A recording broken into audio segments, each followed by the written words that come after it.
धर्मपुर नाम का एक जंगल था। जंगल में राजा चील अपने महल के तख्त पर बहुत आराम से बैठे थे। राजा चील बहुत ही खुशमिजाज और होशियार थे। वो अपने दरबारी परिंदों से कई बार उल्टे सीधे सवाल पूछकर उनका इम्तिहान लेते रहते थे। मेरे दरबार में रानो चिड़िया बहुत ही होशियार और समझदार है। इसके पास हर सवाल का जवाब होता है। क्यों ना मैं कल इससे कोई ऐसा सवाल करूं जिसका उसके पास कोई जवाब ना हो। अगर ऐसा करता हूं तो इसका मुंह देखने के लायक होगा। हा हा हा हा। तब इसकी मैं बहुत खिंचाई करूंगा। ऐसा सोचकर राजा चील सोचने लगते हैं। थोड़ी ही देर में राजा चील के दिमाग में एक बहुत बड़ी तरकीब आती है और वो तरकीब याद करके राजा चील हंसने लगते हैं और फिर सो जाते हैं। फिर सुबह हो जाती है। राजा चील दरबार में आ जाते हैं। दरबार में सभी पक्षी मौजूद होते हैं। रानो, एक बहुत ही बड़ी मुसीबत आ गई है। अब तुम ही मेरी मदद कर सकती हो।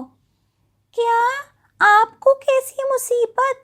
आप तो सारे जंगल के महाराजा हैं। आपको कोई भी चीज मिल सकती है।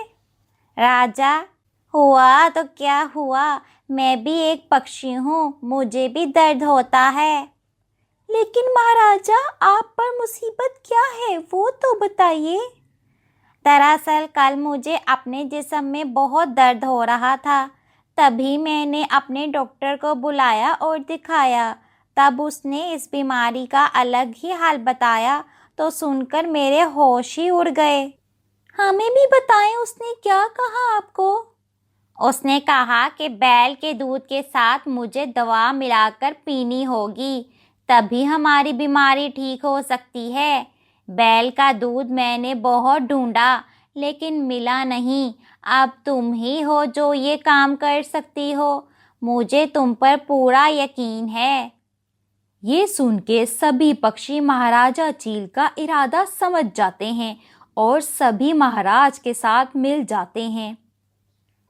जी हाँ महाराज, रानो जी तो ये काम बड़ी आसानी से करेगी। ये काम तो रानो के लिए मामूली सा है। उससे कई गुना मुश्किल काम रानो जी ने किए हुए हैं। रानो के लिए तो ये बाएं हाथ का काम है। वो तो कोई भी काम कर सकती है। ये सब सुन के रानो सब समझ जाती है कि सभी पक्षी और महाराज उसे फंसाना चाहते हैं, लेकिन रानो भी बहुत चालाक थी। बस इतनी सी बात, महाराज मुझे 2 दिन का वक्त दीजिए। मैं 2 दिन में आपके लिए बैल का दूध लेकर आऊंगी।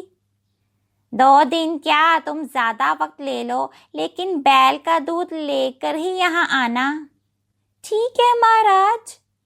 ऐसा कहकर रानो दरबार छोड़कर चली जाती है और अपने घर की तरफ जाने लगती है। थोड़ी ही देर में रानो अपने घर आ जाती है। महाराज ने तो मुझे बहुत बुरी तरह से फंसा दिया है। मैं बैल का दूध कहाँ से लाऊंगी? बैल थोड़ी दूध देता है। लेकिन कोई बात नहीं, मुझे कोई ना कोई जुगाड़ लगाना तो पड़ेगा। ऐसा बोल के रानो सोचने लगती है। वहीं शाम हो जाती है। मीनू मौसी, कालू कौवा और मोटू मोर तीनों एक दरख्त के नीचे बैठे हुए थे। आज तो मजा आ गया दरबार में। महाराजा ने तो आज बहुत अच्छी क्लास ली रानो की।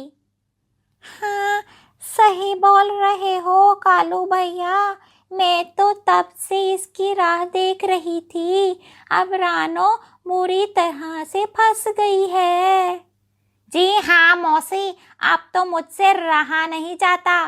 जल्दी से 2 दिन गुजर जाए तो अच्छा है, क्योंकि बैल का दूध तो मिलने से रहा। अब वो खाली हाथ ही दरबार में आएगी, तभी मजा आएगा। ऐसा बोल के तीनों जोर जोर से हंसने लगते हैं। ऐसे ही वक्त गुजरने लगता है और रात हो जाती है। राजा चील अपने कमरे में सो रहे थे। तभी अचानक किसी के कपड़े धोने की आवाज आती है। आवाज इतनी तेज थी कि महाराज जाग जाते हैं। अरे ये कौन बेवकूफ इतनी आधी रात को कपड़े धो रहा है, मुझे इसे सबक सिखाना पड़ेगा। ऐसा बोल के राजा चील गुस्से से बाहर देखने लगते हैं। तभी देखते हैं कि एक कबूतर का बच्चा नदी किनारे जोर जोर से कपड़े धो रहा था। ये देखकर राजा चील को बहुत गुस्सा आता है। ये कोई टाइम है कपड़े धोने का, अभी रुक तू। ऐसा बोलकर राजा चील सिपाहियों के साथ नदी किनारे उस बच्चे के पास आ जाते हैं। तुम आधी रात को कपड़े क्यों धो रहे हो? क्या करूं महाराज, मेरी माँ किसी काम से बाहर गई है और बाप को अभी छोटा बच्चा हुआ है। मैं भी पूरा दिन काम पर होता हूँ, इसीलिए मुझे इस टाइम कपड़े धोने आना पड़ा। ये तुम क्या बकवास कर रहे हो? तुम्हारा बाप किसी छोटे बच्चे को कैसे जन्म दे सकता है? पागल तो नहीं हो गए? क्यों नहीं दे सकते? अगर बैल दूध दे सकता है तो मेरा बाप भी तो बच्चे को जन्म दे सकता है ना। ये सुनकर राजा चील फौरन समझ जाते हैं कि ये सब रानो का किया धरा है। जरूर इसको रानो ने ही भेजा है। अरे तुम्हें यहाँ पर रानो ने ही भेजा है ना? सही सही बताना, वरना मैं तुम्हें जेल में डाल दूंगा। जी हाँ महाराज, मुझे यहाँ रानो ने ही भेजा है। ये सुनकर राजा चील दिल में हंसने लगते हैं और इस बच्चे से कहते हैं, तुम जाकर रानो से कहना मुझे बैल का दूध मिल गया है और मेरा दर्द भी ठीक हो गया है। वो कल से दरबार आ सकती है। रानो का समझाने का तरीका देखकर राजो चील बहुत खुश हो जाते हैं। वहीं दूसरे दिन सुबह राजा चील सबको ये बताकर रानो की इज्जत करके उसे इनाम भी देते हैं। रानो की इस अक्लमंदी पर सभी पक्षी बहुत खुश हो जाते हैं। तो बच्चों, कैसी लगी आपको मेरी आज की कहानी?